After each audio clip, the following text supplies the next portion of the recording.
Earlier today, I talked about the lightly armored German medium, the Leopard 1, and how DPM, mobility, and accuracy are some of the most important aspects if you combine them all in World of Tanks Blitz. And especially shown in the Leopard, it's an incredibly strong tank if you play it correctly. But now, we are moving on to the Tier 10 German Goliath, the E100.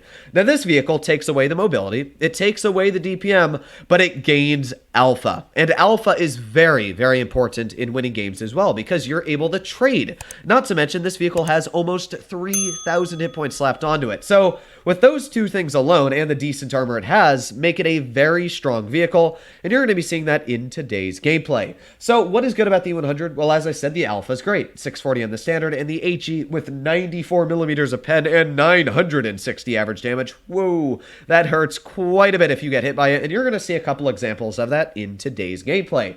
But not to mention, the E100 also has very good penetration, 271 on the standard and 367 on the premium, pretty much enough to butter through any hull armor, especially because you are such a tall vehicle using the decent 7 degrees of gun depression it does have. You're able to aim easily on enemy hull armor and go right through it, which you'll also probably easily see in today's video.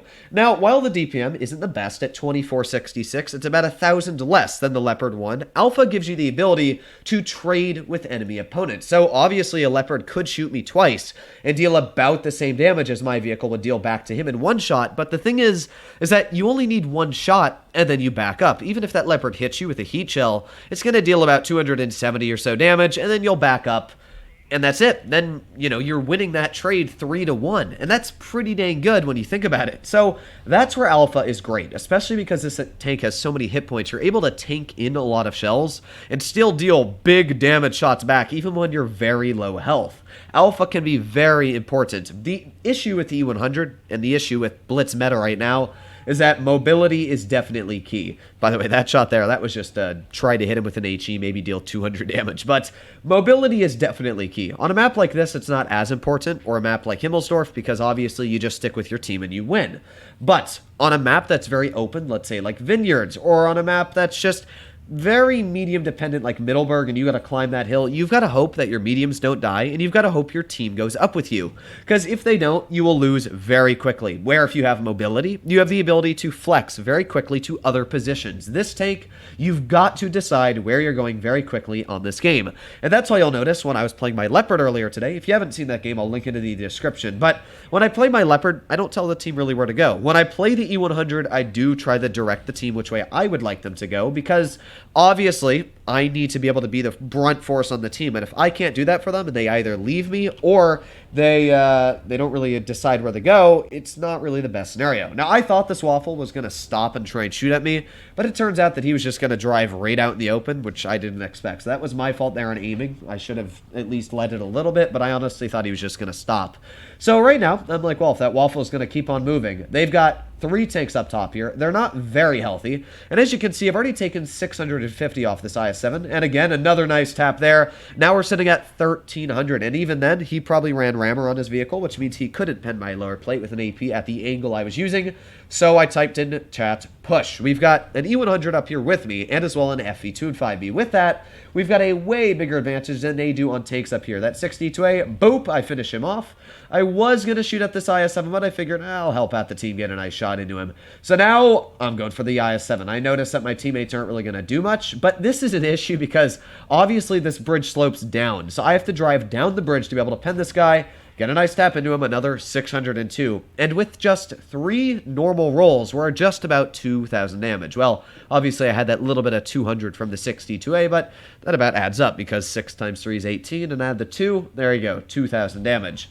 So now all we have left is the Waffle. We've got the 121 and the E100. Now I'm not going to do a ridiculous amount of damage this game. I'm actually going to do just about decent. But the main take I want to clear here is that Waffle. I missed my shot on him earlier, so I want that vengeance. And yeet!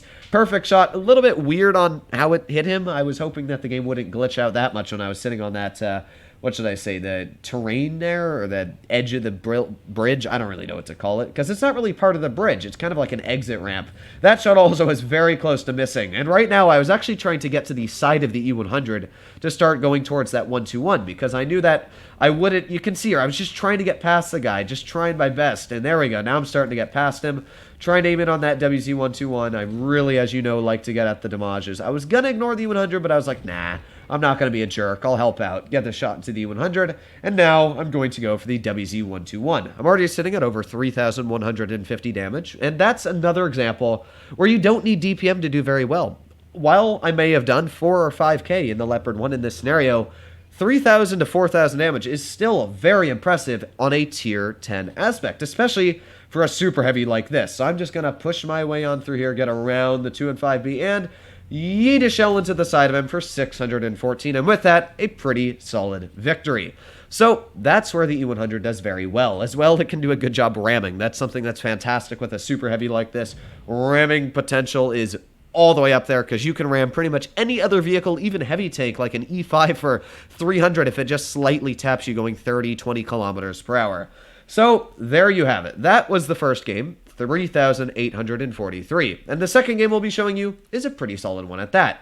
Now you will see I played a little bit more games in the E100 to get these two battles out. I had to play 6 games in total. Now, it wasn't hard to really get the games out. Like, you'll notice that the games I played in the E100 weren't bad. Like, if I were to show you, let's say the first one I played was 3,200, it just wasn't anything exciting. And that goes for most of the other games. Yeah, 1,700 and our team absolutely won because I was too slow to get the damage out. That's really just the issue here. In the Middleburg when I lost, I did 3,500. So I didn't want to show defeat that much because they're not all that exciting, apart from the turtle game I showed you guys today. So I figured I'll just get out 2 decent games. It's not hard to get out damage in an E100. It's more, you have to be in a good scenario that your team doesn't absolutely win the game very quickly. You don't have to be, like on a map like Dead Rail, and that was the game I couldn't get out much damage. They had 3 tank destroyers sitting back, and obviously, me being in an E100 is a very easy target to get killed in. So, it's always tricky on what you want to decide to do. There are certain games where you won't get out damage in a slow vehicle like this. There are games where your gun will misbehave, and it won't hit its shots. But there's also games like this here, where it will do very well, and you're going to see just how well the vehicle can perform at that. Now, the enemy team has one salty player, and that would be the Grill. As you can see there, Rusty. He's going to be quite rusty and salty on what's about to happen to him here. I don't know why he really thought this was reported worthy, but there you go. Easy HE on the side of his tank, just driving along, and obviously, I don't know why he would sit there, because he got spotted, and don't you know, guys, I am breaking the game rules by shooting him. I don't really know what to say about that. That was an easy shot. There was really the simplest shot I could have ever fired, but back to being a normal human, let's aim in on this Chieftain Mark 6. The shell goes perfectly where I wanted it to, right above his mantlet, and because of that, we got another pen. So with that, 2 shots in already, we're sitting at 1,381 damage. That's impressive. The Leopard 1 would not have been able to pen that shell on the Mark 6 or get the other shot out. But if we pause it here, this is a scenario where obviously the gun isn't as accurate as the Leopard 1. Leopard 1 might have been able to hit the cupola on the Mark 6, where this vehicle obviously couldn't do that as well. Because I'm slow, I got penned right in the, wow, lower plate. Wow, I didn't think that guy actually shot me in the lower plate. I thought he shot me in the turret. Now, here we have the Bat Chatillon, another example of where HE is key, aiming in on his turret, and that is 918 damage. And that scenario there, again, I wouldn't have been sitting at as much damage here with the Leopard, because obviously, first of all, I wouldn't even have been here in the Leopard. Now, I'm pretending like I have a shot for this Grill. I don't know why he even poked that, because normally when you see a vehicle like that aiming at you, he's already shot you once. I don't know why you do that, but I didn't really care at this point. I was like, yeah, whatever. I still got 1,500 hit points left. Like, I'm only 300 hit points less than a pretty much full health Leopard when you think about it. This Grill here, I'm just going to aim in. I'm going to pretend like I'm aiming at somebody else, snap my turret off to the side here, and he pokes it like a doofus, so because of that, I get a nice HE. So there you go. We've now done about, 1,600 hit points worth off that Grill. He's obviously not enjoying life too much, and we have just broken the 3,000 damage barrier. 60 to 8, well, I'm just going to load an HE shell. I know my HE is plenty to finish him off. Don't even need to pen it. Just hit him anywhere, finish him off. And all that's left is the T-57 Heavy all the way on the other side of the map. So we can just skip a little bit ahead here so you don't have to wait for me to aim at him.